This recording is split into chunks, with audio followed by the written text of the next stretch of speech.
Olá, eu quero saudar você que nos acompanha com a paz do Senhor Jesus. Estamos iniciando agora mais um episódio do programa Ciência e Fé, que nós temos como tema a Igreja de Laodiceia. No episódio passado falamos sobre todos os aspectos dos direitos humanos, a evolução dos direitos humanos nos últimos tempos, chegando aos tempos atuais, que a Igreja fiel está aguardando a volta do Senhor Jesus, e fizemos uma relação profética em relação ao tempo que nós vivemos hoje e o direito. Mas hoje nós vamos tratar aqui a respeito de um aspecto que é o aspecto espiritual. Vamos falar sobre a comunhão da igreja nesta última hora, dentro do contexto de Laodiceia, dentro desse cenário que o mundo vive hoje. Estão aqui os pastores do Grupo Ciência e Fé para falar a respeito desse assunto. Pastor Alexandre Paulino, a paz do Senhor. Paz do Senhor William, paz do Senhor aos companheiros, a paz do Senhor a todos. Pastor Rafael Bolt, a paz do Senhor. Paz do Senhor. Pastor Tiago, paz do Senhor. Paz do Senhor, vamos aí de volta. Estamos de volta. Muito bem, nós vamos ler um texto base para falarmos a respeito desse tema, que está no Apocalipse capítulo 22, 17. A primeira parte só desse versículo que nos diz assim: e o Espírito e a esposa dizem vem. É interessante, apesar dessa passagem bíblica, ela não está diretamente inserida ali na igreja de Laodiceia, mas nós entendemos que a igreja fiel, ela realiza, ela promove tudo de acordo com aquilo que o Espírito Santo tem revelado. Então o Espírito diz vem e a igreja, consequentemente, ela confirma as ações do Espírito Santo. E isto, profeticamente, nós vamos observar em todos os tempos da igreja. Os remanescentes fiéis, nós vemos isso desde a igreja de Éfeso, a instituição até mesmo da doutrina, né, quando vemos Atos dos Apóstolos, capítulo 2, versículo 42, e perseveravam na doutrina dos apóstolos, na comunhão, no partir do pão e nas orações. E identificamos que em todos os momentos proféticos houve aqueles remanescentes fiéis que preservaram essa doutrina e na comunhão com o Espírito Santo usufruíram de todos os benefícios de estarem inseridos neste corpo, né, que é a igreja do Senhor Jesus. E eu acho que para a gente poder aqui já iniciar esse tema, vou passar a palavra aqui para o pastor Alexandre para fazer um comentário a respeito da comunhão da igreja nesta última hora. Quando a igreja ela iniciou o seu período, né, e em todo o tempo de existência da igreja, houve uma ação, e há uma ação, uma operação do Espírito Santo para preparar a igreja, para que a igreja esteja pronta para o arrebatamento. Então, na história da igreja, sempre houve uma ênfase muito grande da ação do Espírito Santo, né, em cada momento que a igreja viveu. E a comunhão que a igreja ela alcança com o Senhor, até a comunhão ela é uma palavra muito típica do Novo Testamento, né? Como o texto de Atos 2,42, né? E perseveravam unânimes, né? Então a comunhão ela é a forma que Deus ele usa para nos aproximar deste projeto, que é o projeto de redenção. Até a palavra, né, comunhão vem de koinonia, né, de ter tudo em comum, ou seja, a igreja como corpo, que ela vive uma experiência comum, que é a operação do Espírito Santo no meio dela, que é a ação desse Espírito Santo trabalhando no meio dela, para que ela identifique o momento profético que ela está vivendo, né? A igreja viveu aí vários momentos históricos e proféticos, e em todos esses momentos o Espírito Santo sempre agindo para que a igreja entenda esse projeto, para que essa comunhão, ou seja, essa ação dele no corpo, gere no meio da igreja o entendimento do momento que ela está vivendo e que ela precisa estar pronta para o arrebatamento. E os nossos dias até é o cumprimento da profecia de Joel, né? A profecia de Joel 2, 28.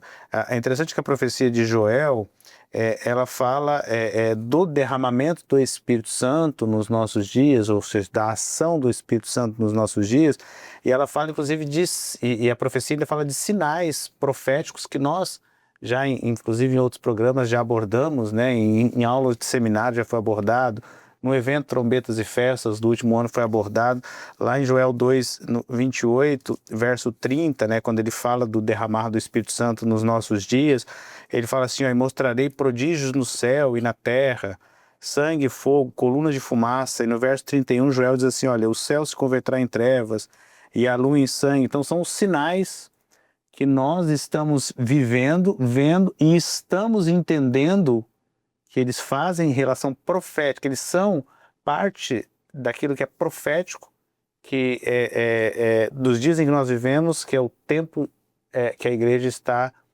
aguardando, né? Só agora o chamado do Senhor, vinde, né? Bendito o Senhor, para o reino que eu vos tenho preparado. Então a própria profecia de Joel, ela faz menção a esses sinais proféticos.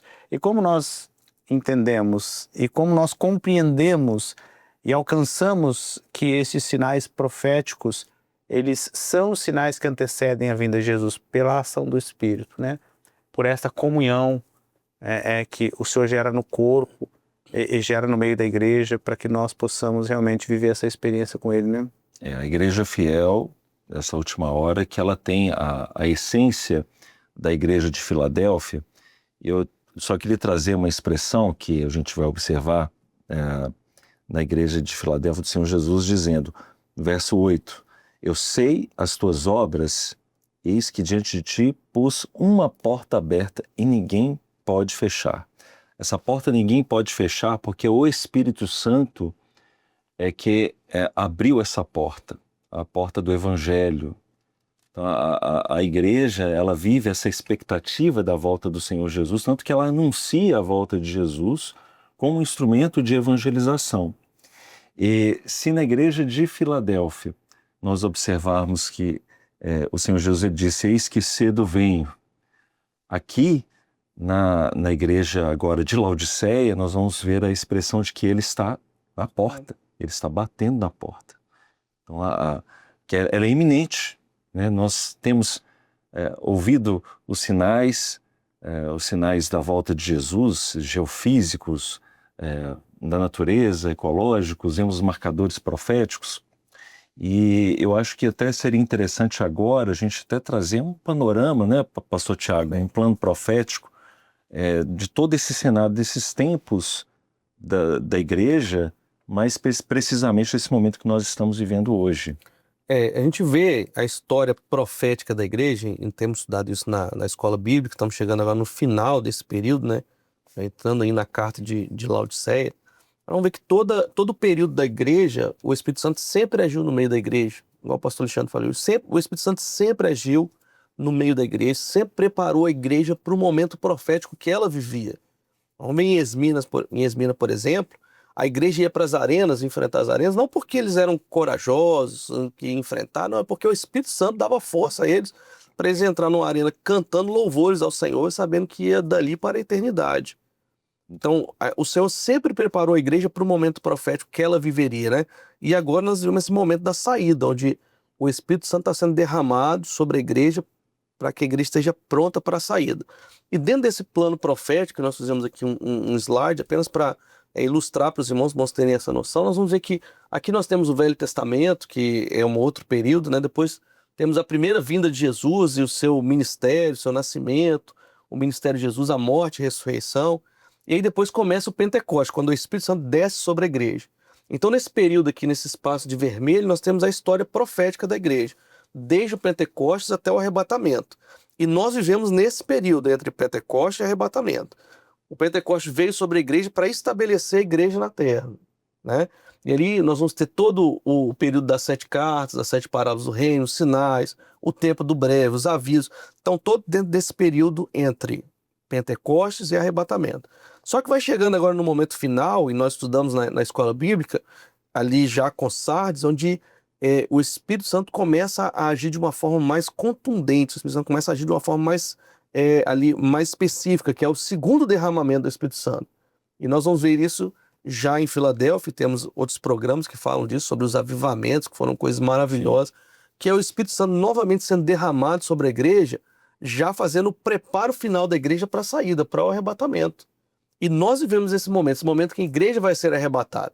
Depois que a igreja for arrebatada, aí vem outros períodos que estão descritos na palavra, alguns deles são um mistério ainda para a gente não consegue definir propriamente dito como é que vai funcionar, mas para nós não temos nenhuma relação com grande tribulação, não temos nenhuma relação com os juízos de Deus ali sobre a carne, os olhos da língua. O pastor Jeti falava muito sobre isso, sobre os juízos sobre a carne, o banquete de Deus. Nós não, o nosso compromisso é o mesmo do Espírito Santo, que é o Espírito e a esposa dizem vem. O nosso compromisso é com o arrebatamento, onde nós vamos participar das bodas do Cordeiro na eternidade. Então, por isso, nessa hora, o Espírito Santo está sendo derramado e a doutrina está sendo aberta de uma forma maravilhosa na escola bíblica e nos demais programas da igreja, mostrando que o momento que nós vivemos é o momento da partida. É o momento que o Espírito Santo está sendo derramado, é o momento que a igreja está cada vez mais pronta para esse momento profético. E nós não temos dúvidas disso, tá? Se a igreja for arrebatada agora, nós não temos dúvidas que tem uma igreja pronta para a saída. Onde está a nossa interrogação? É se nós, como pessoas, assim, indivíduos, se nós estamos inseridos no meio dessa igreja que vai ser arrebatada ou não. Essa é a única dúvida que existe. Que a igreja está pronta para a saída, nós já sabemos. Agora nós, como indivíduos, nós estamos no meio dessa igreja que vai ser arrebatada, nós temos vivido o derramamento do Espírito Santo, nós temos vivido a doutrina revelada. Se nós estamos no meio dessa igreja, aí nós temos um direito dado por Deus. Nós falamos do direito no episódio passado, nós temos um direito dado por Deus. Que é qual direito? Nós seremos chamados benditos. Amém. Se nós estamos nesse contexto, nós seremos chamados benditos de meu Pai. Entra no reino que vos está preparado. E esse direito é garantido por quem? Por uma igreja, por uma denominação? Não. Esse direito é garantido pela testemunha fiel que está descrita aí em Laodiceia. A testemunha fiel e verdadeira. Esse direito é garantido por ela. Por quê? Quando o Senhor falar com Jesus, busca a igreja, quem vai clamar nessa hora? É o sangue de Jesus, que é o Espírito Santo. É o Espírito Santo que é o selo. Vai falar assim, não, esse aqui é servo. Pode levar que esse aqui é servo. E esse direito é garantido pelo Senhor. Naquele que tem o Espírito Santo, vai testificar com o Senhor Jesus e nós seremos arrebatados e estaremos para sempre, pela testemunha fiel e verdadeira. Tem um aspecto interessante, né? O pastor Tiago fala sobre o Espírito Santo como testemunha fiel e verdadeira. E aqui no plano profético de Deus, como que o Espírito Santo, a operação do Espírito Santo no meio da igreja, né, sempre esteve presente. Juridicamente, se a gente pensar, a gente estava falando de Laodiceia aqui, né, direitos do povo, julgamento pelo povo. Se a gente pensar juridicamente, a testemunha é alguém que precisa reconstituir os fatos e que tem um compromisso com a verdade. Tanto é que se ela mentir, ela responde por um crime, normalmente pelo crime de falso testemunho. Então a testemunha é aquela figura, é aquele sujeito no processo que vai relatar, reconstruir os fatos, comprometendo-se a apresentar aquilo que é a verdade. No plano espiritual, o Espírito Santo, que também faz parte da Trindade, só pode ser testemunha aquele que presenciou os fatos, ou aquele que tem algo a dizer sobre os fatos, aquele que, né, conheceu diretamente, ou ainda que indiretamente. O Espírito Santo está presente na igreja desde o início, e como Trindade, ele também é essa fiel e verdadeira testemunha, e o compromisso dele é apenas esse, é de revelar a verdade ao homem, que é o Senhor Jesus. Isso. Então a gente conhece o Senhor Jesus através da operação do Espírito Santo. E aí você tem contato com a verdade, essa verdade que para nós é absoluta. É verdade. Porque o texto ele vai falar exatamente a respeito, acho que ele é testemunha fiel e verdadeira, né? Então vivemos hoje um mundo que relativiza muito as coisas, né? As pessoas elas têm as suas próprias verdades, as verdades relativas, os seus próprios entendimentos. É aquilo, né? O que eu sei é o que basta para mim, eu sou autossuficiente. Mas Jesus, ele é essa verdade. E uma verdade absoluta é essa que, dentro desse plano profético que o pastor Tiago trouxe. Ele vai voltar. Independente daquilo que as pessoas pensam, do que elas argumentam, elas podem ler em qualquer livro, mas a palavra do Senhor ela nos garante isso. Jesus, ele vai voltar.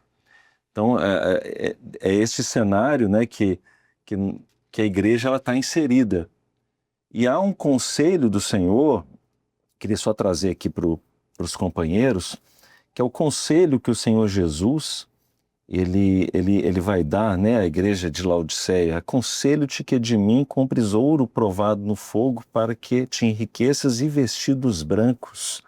O ouro provado no fogo é um ouro purificado. Na metalurgia, você pega o ouro, né, eleva ele a elevadas temperaturas para você extrair, separar as impurezas. Então, aqui no contexto de Laodiceia, a mornidão foi uma mistura daquilo que é frio espiritualmente com o calor do Espírito Santo. Houve uma mistura e isso trouxe um prejuízo. Mas aqui o Senhor está falando de algo que é puro. Então, a operação poderosa do Espírito Santo é que verdadeiramente purifica o homem do pecado. Aconselho-te, é o conselho do Senhor Jesus nessa última hora para a sua igreja. E vestes brancas, que é uma vida transformada, vestes santificadas, uma vida santificada na presença do Senhor. Então, é com esse conselho, e seguindo esses conselhos, é que verdadeiramente nós estaremos preparados, né, para a volta do Senhor Jesus. Essa é uma das grandes mensagens da igreja, né? A gente vê em Marcos 16, no verso 15 e 16, a mensagem que a igreja recebeu do Senhor para enviar, para pregar, para anunciar, para ensinar, é a mensagem do Evangelho, né? Diz assim: ide por todo mundo, pregai o Evangelho a toda criatura. Qual é o Evangelho que a igreja tem a missão de anunciar? Não é o Evangelho terreno. Até o apóstolo Paulo diz, né? Se a gente pensar só naquilo que é para esta vida, nós somos os mais miseráveis, né? Algumas versões de todas as criaturas, de todos os homens, né? Então, o evangelho que a igreja prega, que a igreja anuncia, é o evangelho que está lá em Apocalipse, né? Apocalipse 14:6. É o evangelho eterno. É o evangelho que vai levar o homem a uma experiência de salvação. Então, é importante a igreja ter essa experiência, esse conhecimento, e entender a responsabilidade dela como igreja fiel, igreja purificada, igreja que está se santificando, né? Igreja que está se separando do mundo, que está se preparando, que está atendendo ao conselho do Senhor, né?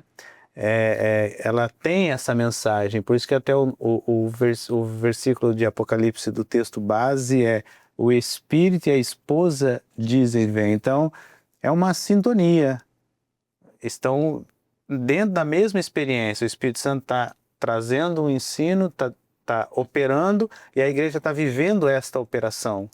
Então, os dois estão juntos, né? O Espírito está com a igreja durante todo esse tempo, e os dois estão entregando a mesma mensagem: Jesus vem. Porque quando a igreja foi embora, o pastor Tiago trouxe ali, né, o plano profético da igreja.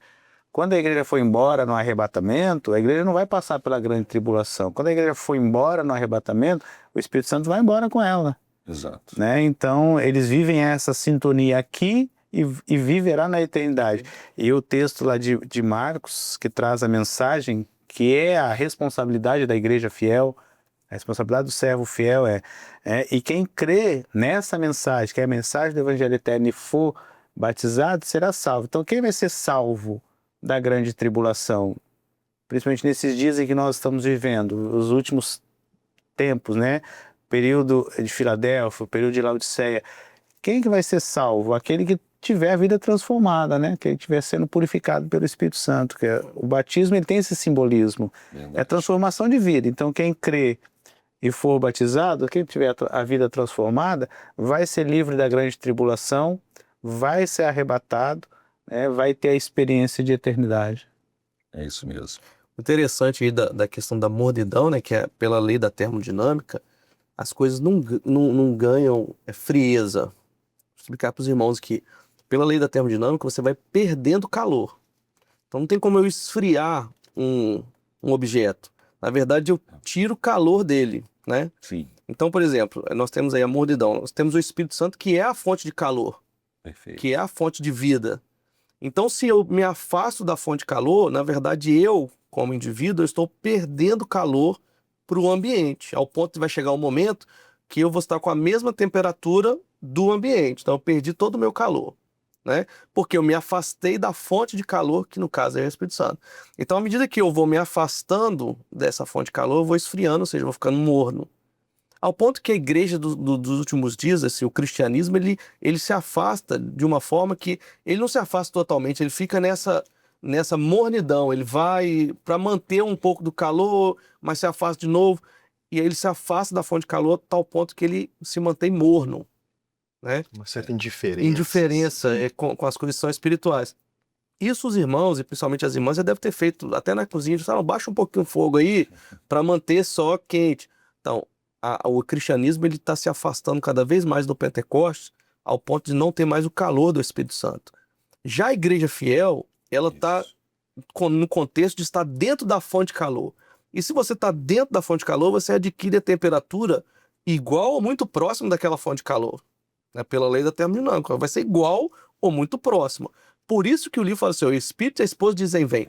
A igreja, ela assume a temperatura do Espírito Santo. Então a igreja, ela assume as qualidades do Espírito Santo. O Espírito Santo passa para a igreja aquilo que são as qualidades espirituais. É estar atento à volta de Jesus, estar vigilante, estar na dependência dos dons, estar vivendo a palavra revelada. Quanto mais perto do Espírito Santo, mais você vai ganhar essas qualidades da fonte de calor que é o próprio Espírito Santo. E Laodiceia fala de um processo que é o contrário É o aqui, né, contrário. Tiago? Porque fala, rico sou, estou enriquecido, de nada tenho falta. Não. Essa autossuficiência, essa soberba, né? Sim. Deus rejeita, ele abomina a soberba, mas aqui é uma certa soberba, né? De que, olha, eu não preciso de nada, eu já tenho tudo que eu Rico sou, né? necessito. Estou enriquecido. Então é um processo contrário, contrariando inclusive que a palavra diz que diante da honra vai a humildade diante do Senhor, entender que nós somos dependentes. Aqui não, aqui eu já tenho tudo, eu não necessito de mais nada, eu tenho conhecimento, eu tenho recursos materiais. E aí muita gente vê hoje no meio cristão, inclusive evangélico, a ideia de teologia da prosperidade, né? O que eu preciso é esse tipo de... Eu preciso atender as minhas necessidades materiais ou intelectuais apenas, e isso vai isso. processos de... É interessante essa abordagem com relação à igreja de Laodiceia pelo seguinte, quando a gente vê aqui no verso 20, eis que estou à porta e bato, se alguém ouvir a minha voz. Então, dentro desse contexto de Laodiceia, onde o Senhor Jesus aqui ele está? Ele está do lado de fora da casa. Ele está batendo, querendo entrar, pedindo para entrar. Então, o que a gente observa é essa indiferença. Então, o bater da porta é o Espírito Santo. É o Espírito Santo falando pelos sinais, pelos marcadores proféticos. E as pessoas elas não se apercebem disso, né? O mundo não tem percebido disso. E quando a gente observa aqui, Jesus ele batendo, é aquele que ouvir a minha voz, ele tem chamado, o Senhor Jesus está chamando. Mas muitos dentro deste cristianismo histórico que temos visto, têm mantido Jesus do lado de fora da casa. Então nós precisamos, né, como igreja, né, Jesus ele precisa estar dentro da nossa vida espiritual. Amém. Isso é fundamental porque para que se cumpra, para que nós possamos cear com Ele na eternidade, né? Cearei com Ele e Ele comigo, que é o propósito do Senhor, nós estarmos com Ele para sempre na eternidade. É interessante até essa palavra que você usou ali, né? Se alguém ouvir, né? É um pronome indefinido. Então, a salvação do Senhor está à disposição de todo aquele, né? Que quer essa experiência. Deus ele não faz acepção de pessoas. Nós estamos vivendo o último momento da igreja aqui, daquele que recebe o evangelho da salvação em sua vida, aquele que passa a viver essa experiência com o Espírito Santo, essa porta que abriu, passa a viver, que é a revelação, né? Que passa a viver a revelação, essa porta que se abriu ali em Sardes, né? E que os grandes avivamentos, a operação do Senhor vai com certeza viver essa experiência e está à disposição de todos, né? Para ceiar com o Senhor na eternidade, para alcançar a maior vitória, né? Que o Senhor diz ali no verso 21, né? O que vencer, lhe concederei o direito, né, de se assentar comigo no trono. Então o homem muitas vezes, o direito desta vida ele é importante para uma vida social organizada, administrável, né, ordenada, mas o homem não pode se esquecer do direito que ele precisa alcançar para viver a eternidade, né? Ele vai alcançar, quando ele tem essa experiência com o Senhor, né? O direito de se assentar com o Senhor na glória, né? Glória a Jesus. Muito bem, né? Bom, nós chegamos ao final de mais um episódio e sabemos que o Senhor, ele tem dado a oportunidade a muitos, né, que estão nos assistindo agora, a oportunidade de receber a bênção da salvação. Vivemos hoje um contexto muito difícil, um contexto das pessoas, elas querendo seus próprios direitos, pensando em si mesmas, amantes de si mesmas. Mas há um Deus misericordioso, amoroso, e que Ele quer te salvar. Neste último momento que a igreja vive, a bênção da salvação é o bem maior que o Senhor ele tem para o seu coração. Bom, meus companheiros, nós encerramos mais um episódio aqui. Pastor Alexandre, a paz do Senhor. Até a próxima. William, paz dos seus companheiros. Pastor Rafael, paz do Senhor. Paz do Senhor a todos. Tiago, paz do Senhor. Nós encerramos mais um episódio do programa Ciência e Fé. Até o nosso próximo programa, a paz do Senhor.